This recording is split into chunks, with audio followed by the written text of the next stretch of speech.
de Chayei Sarah, tout le monde est conscient du grand problème de la répétition de 30 psukim qu'on a déjà marqué une fois. D'abord, on raconte toute l'histoire, l'épisode du discours d'Abraham à Eliezer et comment Eliezer a réalisé sa shlichut.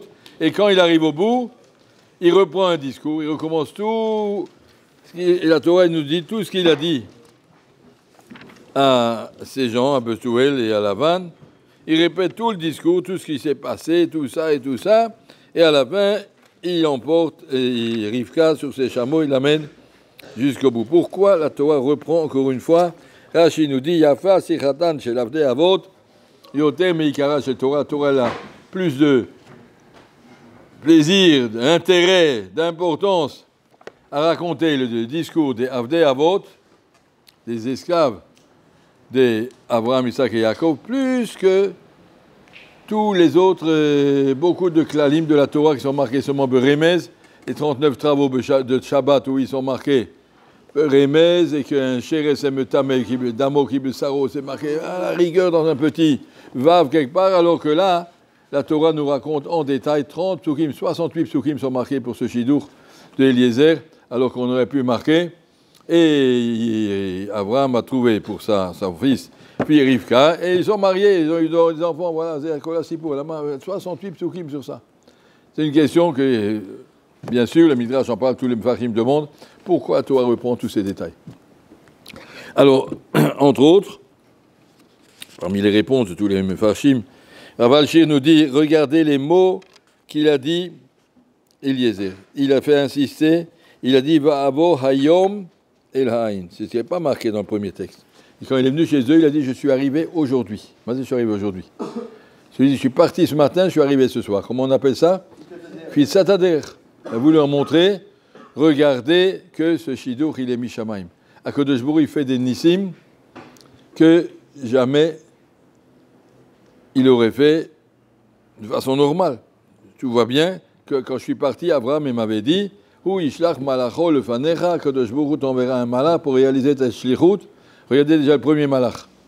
Il m'a fait Fitzatader, je ne sais pas combien que c'est de kilomètres d'ici jusque là-bas, ça doit être au moins 1500 kilomètres, j'imagine. Et il est arrivé en un jour avec 10 chameaux. Deuxièmement, il leur a dit Ve'aya ha'alma ayotzet lishov. Il a dit on pouvait se demander tu viens pour un garçon très riche et tu vas voir les servantes qui puisent de l'eau. Qui c'est qui puise de l'eau? C'est les Fatma ou les filles des Fatma. Des petites servantes qui sont... C'est pas, la fille de la maison, elle ne va pas puiser de l'eau. Naharot, c'est la fille de la bonne. Pourquoi? C'est là-bas que tu vas chercher ton chidour. Il dit non. Vine Rivka Yotzet, c'était spécial, c'est la première fois de sa vie qu'elle est sortie.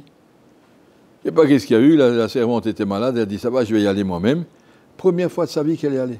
Vine Rivka, Vine Alma, c'était Alma veut dire une fille noire qui se cache, c'est pas une fille qui va sortir avec, voilà, on va l'épuiser devant tout le monde, c'est pas le genre. Il a voulu leur montrer, regardez comme c'est Mishamaim.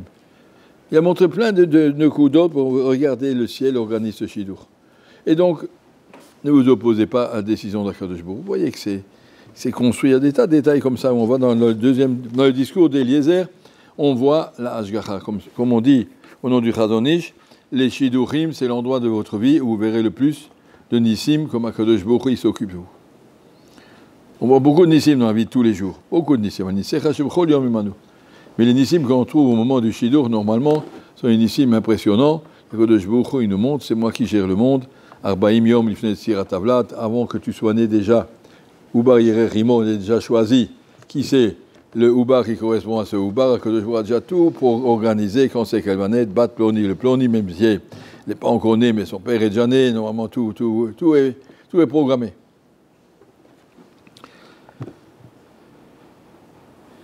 Il y a même en parenthèse qui est venu voir Abraham Kanievski, je trouve pas de Chidour, le Rav lui a dit elle n'est pas encore née. Il a dit, Rav, j'ai 37 ans, maman, elle n'est pas née.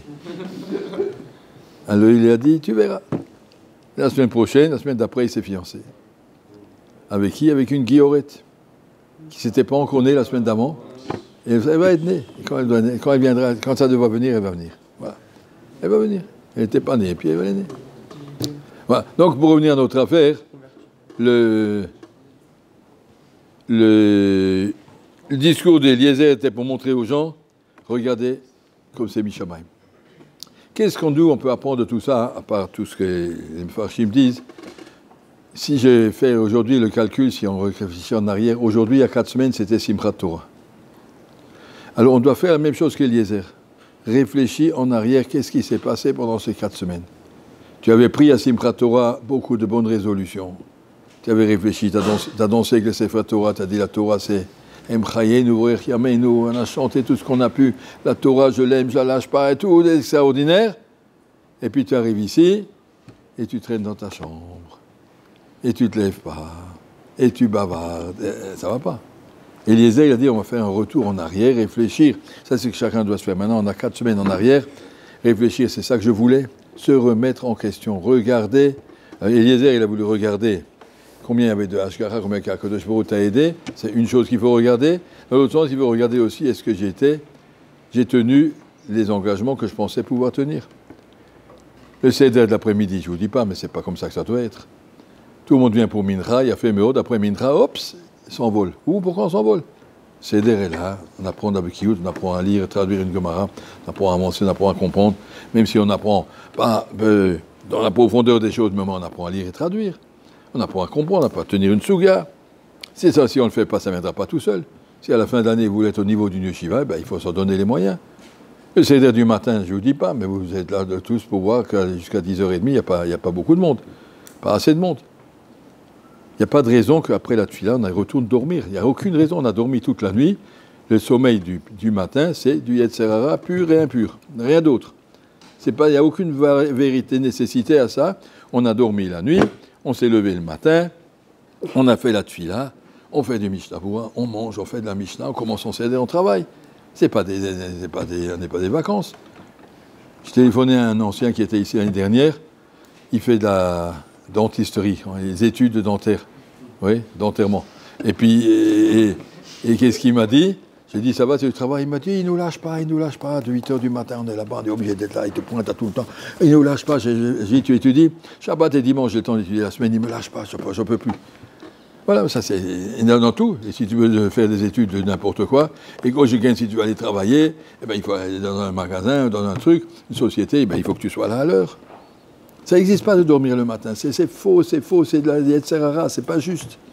On se lève le matin et on reste debout jusqu'à la sieste de midi, si on a des besoins. On dort une petite demi-heure, 1 heure à midi, il y a fait Meod, et après on repart l'après-midi. Mais là, on peut traîner dans les chambres, c'est pas ça qu'on voulait, c'est pas ça. Vous avez donné une année de Torah, réfléchissez, comme il a fait Eliezer. Reviens en arrière, réfléchis tout ce que tu voulais, et qu'est-ce que tu voulais, pourquoi tu es venu. Personne n'est venu ici pour faire une autre colonie de vacances. Si vous voulez faire des colonies de vacances, je vous donne les adresses de Kibbutzim. On peut faire des trucs plus sympathiques, ou des chivotes plus cool avec du tennis et de la piscine et de l'équitation. Mais ici, c'est pas ça. Chez nous, il y a de la Gemara, avec de la Gemara et de la Gemara. Si c'est ça que vous avez choisi, ça que vous avez voulu, donnez-vous-en les moyens. Ne pas fuir, ne pas se laisser manger par les Yetzer, il vous tient par le bout du nez, comme ça, il vous amène où il veut. Soyez Gibor, prenez des résolutions claires. Je touche pas, c'est fini. Je tiens le Seder. Et soyez conscients, ça c'est le travail d'Eliezer qui a fait réfléchir en arrière. C'est ça que je voulais. Est-ce que je suis conforme à mon programme? Ça c'est ce qu'on doit essayer de faire. De temps en temps, se prendre en main et réfléchir. Et Bezrat Hashem, vous verrez, les premiers gagnants, ce sera vous. Je ne suis pas ici pour vous donner mauvaise conscience, mais pour vous dire, prenez des décisions. La différence entre un enfant et un adulte, un enfant, il voit jusqu'au bout de son nez. Un adulte, il est capable de voir un peu plus loin et de réfléchir. Baruch Hashem, je suis à la yeshiva, je veux pas perdre mon année, je veux en sortir le maximum.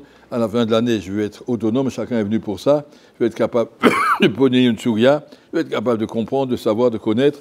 Eh bien, il faut se donner les moyens, ça ne viendra pas tout seul. C'est pas quand on est à la yeshiva, nous avons dit au nom de Rabbi Chaim de Brisk, un lambdam, c'est pas quelqu'un qui est l'omed, qui sait l'erner, c'est quelqu'un qui est l'omed. Un ganav, c'est pas quelqu'un qui sait voler, c'est quelqu'un qui vole. Un lambda, c'est pas quelqu'un qui sait étudier, mais quelqu'un qui étudie. C'est vrai, je veux savoir étudier. Je veux étudier l'ilmot. Chaque minute qu'on étudie, ça vaut des monde entier. Alors, Kol Sheken, quand on veut, et qu'il faut réfléchir qu'on veut vraiment, et qu'Hachem nous aide, on soit tous des Talmidei Chachamim. Merci beaucoup.